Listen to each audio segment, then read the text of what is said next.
Aí o Colégio Anchieta cedeu uma casa do Padre Jorge, que fica nos fundos do Colégio Anchieta. Não sei se chegasse a conhecer a casa do Padre Jorge. Não, eu estive em cursos lá. Só no colégio. Tá. Não, mas é uma belíssima de uma casa. Tá? Então nós três, no ano 77, abrimos o IPJ. E do IPJ nasceu, sem dúvida nenhuma, o movimento do Sem Terra. Ah, é? Não, porque nós trabalhávamos praticamente só com juventude rural. O Hilário Dick tinha um trabalho que ele tinha a juventude urbana, mas eram encontros esporádicos. Mas a gente tinha um curso no IPJ, um curso de formação de lideranças, que era de 70 e poucos dias. Era um mês nas férias de janeiro, nas férias grandes, e mais 15 dias no mês de julho. 3 etapas. E a gente fazia assim, a primeira etapa o ver, a segunda etapa o julgar, a terceira etapa o agir. E o método ver, julgar e agir. Agora voltando ao IPJ, a estrutura do IPJ. Nós três, 2 jesuítas e eu, tínhamos feito o mesmo curso, com a mesma mentalidade, onde tudo estava organizado, como se o Freire tivesse organizado tudo. Nós fazíamos, dificilmente um de nós tinha um fim de semana livre, nós íamos para grupos populares trabalhar, de modo que tem uma coisa que eu fiquei pensando muitas vezes. A admiração, essa admiração assim um pouco exagerada pelo Freire, eu não tenho. Quer dizer, a vivência que a gente teve, o jeito de trabalhar, foi tão parecido que, para mim, é uma coisa tão natural. Tem gente que lê, por exemplo, a Pedagogia da Autonomia e diz que é complicado. Mas não, eu li a primeira vez, eu falei, eu podia ter escrito, claro, aí é pretensão. Mas nada que está aqui na Pedagogia da Autonomia me é estranho. Nada. Então foi o ambiente, porque as pessoas que a gente convidava para trabalhar no IPJ eram todos freirianos, todos. Tu pega um Arruda Sampaio, tu pega um Luiz Eduardo Vanderlei, tinha um padre peruano, como é que era o nome dele agora? O próprio Gutierrez esteve conosco, tudo gente que, se o Freire falasse, o Gutierrez falasse, a diferença era que um ia acentuar o lado teológico e o outro ia acentuar o lado popular, sociológico. Então, de repente, tem muita coisa que... Eu lembro do Freire, da simplicidade, as poucas vezes que ele esteve conosco em São Leopoldo, a mania dele era sentar no canto, não na cadeira, no canto de uma mesa, com a havaiana e ficar balançando os pés. E conversando assim como uma conversa assim de compadres. Uma conversa comum. Ele nunca chegava e dizia, agora vou dizer uma coisa importante. Jamais. Conversando conosco.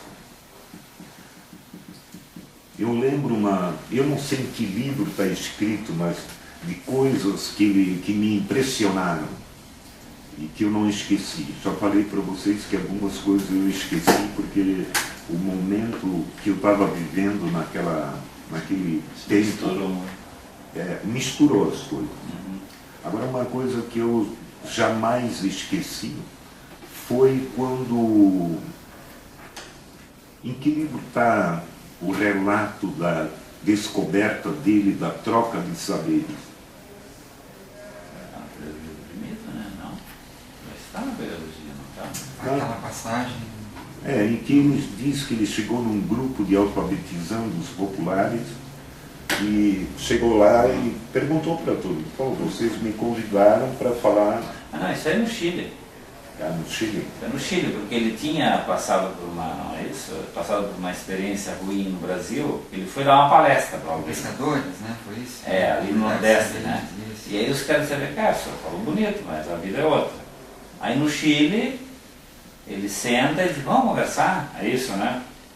Eu não sei bem. E aí os caras dizem, pô, o senhor é o doutor, o senhor é convidado, não sei mais.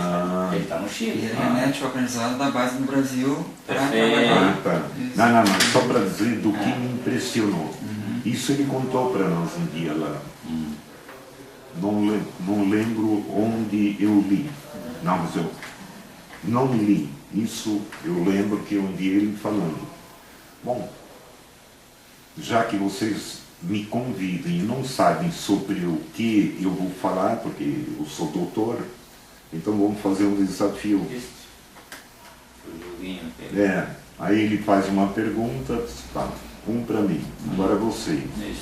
Aí 1 a 1, aí 2 a 2. Isso está esboçado em extensão de comunicação, mas está elaborado em Pedagogia da Esperança. Pedagogia da Esperança está mais detalhado. Isso aí. Tá. E uma segunda coisa que eu lembro assim de especial, que um sábado de tarde, ele de repente olha para o relógio e diz, pô, são quase 3 horas. 3, não sei, na hora não, só para dizer, mas era de tarde. Em São Leopoldo. Em São Leopoldo, no Seca. Aí de repente ele pergunta, que dia é hoje? Aí a gente falou, hoje é dia tal. Aí ele disse, não pode ser. Amanhã é o aniversário do meu neto. Eu preciso pegar o avião agora. Porque aqui eu posso voltar a qualquer outro dia. Agora o meu neto não vai me perdoar, porque só vai fazer aniversário de novo no ano que vem. Em Porto Alegre, ainda nos grupos de jovens, porque o Freire era muito...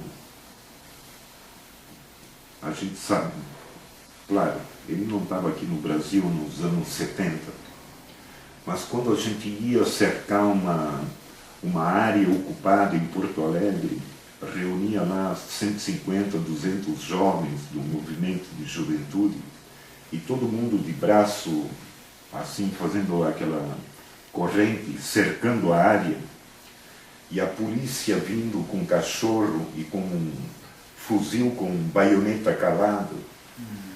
É impressionante. Tu olhava meninas de 15, 16 anos olhando direto nos olhos dos militares. Se cria uma coisa que se matassem todos, começassem a matar 1, 2, eu juro que ninguém fugia. Claro, permanecia. Essa coisa é que eu acho que o Freire, eu aprendi muito dele, porque a coragem vem da união, não só da união, mas quando a gente tem uma causa. O Albert Camus, que tem uma frase durante a libertação da Argélia, quando ele fala, vejo muitas pessoas tirarem a própria vida porque perderam o sentido da vida. Vejo outros muitos que preferem morrer para não abrir mão daquilo que é o sentido da vida. Eu tive colegas mortos durante a ditadura, porque quando começaram a forçá-los, se tu caguetar, se tu revelar qual é a tua célula, o teu grupo de subversão, tu está livre. E o cara não abria a boca. E muitos morreram por causa disso. Então isso é muito freiriano. A autenticidade, e tem causas que valem a minha vida. Tem causas.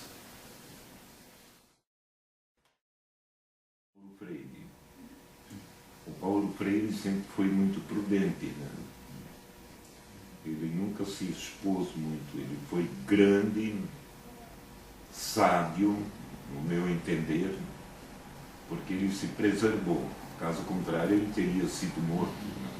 Ele não foi, porque a militância dele não era ostensiva como muitos pastoralistas ou agentes de pastoral da época eram. A política dele era... Eu lembro de um exemplo que ele deu para nós um dia, que expor-se era abreviar a vida. E o exemplo que eu nunca esqueci foi de que nós deveríamos fazer o trabalho de um cupim. Corroer a madeira por dentro, no dia que as autoridades fossem se apoiar, tudo iria ruir. Então esse trabalho ele fez extraordinariamente. Quando era um trabalho popular, aqui por exemplo, quando na Ulha Negra inauguraram o assentamento Conquista da Fronteira, era um trabalho que bastava um convite. Ele sempre dizia o seguinte: eu vou olhar minha agenda. Se ele tivesse agenda, ele nunca negava um pedido, nunca. Ele ia, e aquilo que a gente comentava outro dia, ele nunca impunha um assunto, ele sempre perguntava, vamos conversar sobre quê? Tu sabe que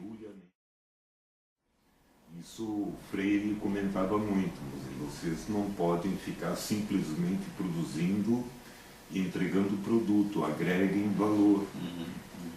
Então, isso ele incentivava muito, mas não num sentido assim de imperativo, num sentido assim bem...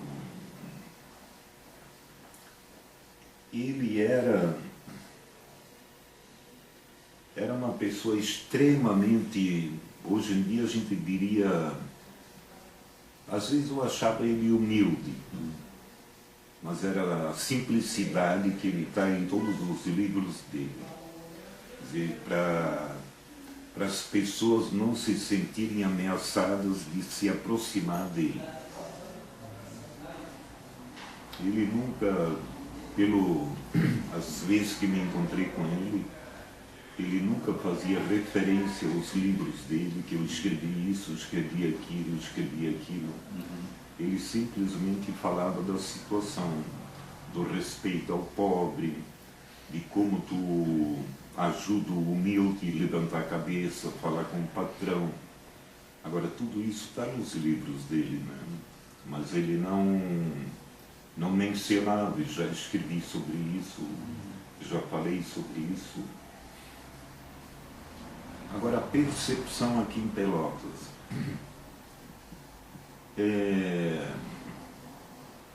Tem muito aluno que apresenta trabalhos, muitos não.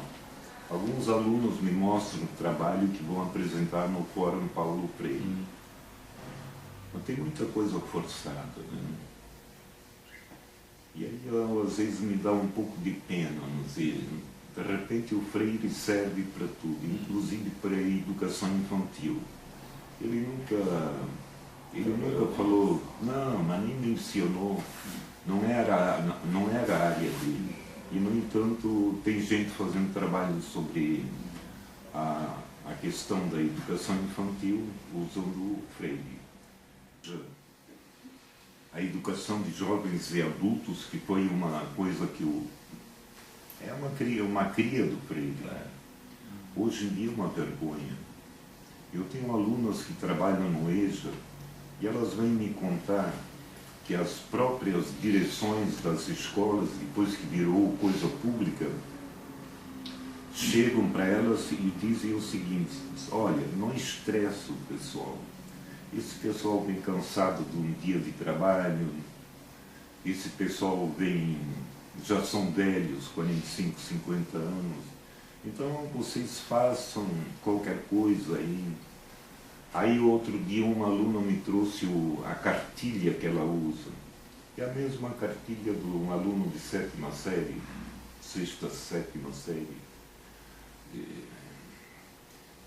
Isso daí seria um assunto para ser revisto se num ano, por exemplo, no Fórum Paulo Freire, o assunto fosse, por exemplo, o pessoal que vem participar, que tem analisado pelo menos 2 cursos EJA do município de onde vem. Aí, fazer temáticas, né? Porque E aí tem outra coisa. As alunas que me mostraram o trabalho para eu dar uma opinião, essa coisa de que, como ele dizia, em Angicos, ele alfabetizou 40 analfabetos e os politizou. Isso hoje em dia ninguém mais sabe, aliás, nem alfabetizar. Quem é, não sei se tu sabes, mas agora do pessoal que vai nos fóruns Paulo Freire, o jeito dele alfabetizar funcionaria hoje em dia?